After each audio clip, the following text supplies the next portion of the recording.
Ba, wala ka nang bubuksang bintana, nakabukas na. Eto na rin yung tuna mo, marinated na. Lutuin mo na ang iyong tuna steak. Akin na nga yan, maluto na. Alright. Bawang.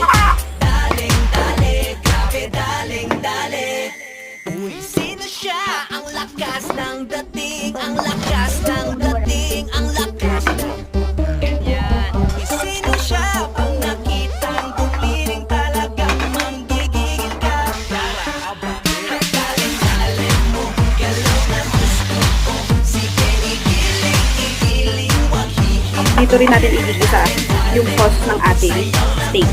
So, bawang, sibuyas. Lagyan na rin ng butter para mas masarap. So, kapag mauna na, lagay na natin yung marinade. Natin siyang tumuloy.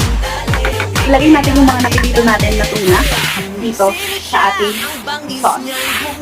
Tikman natin. Perfect.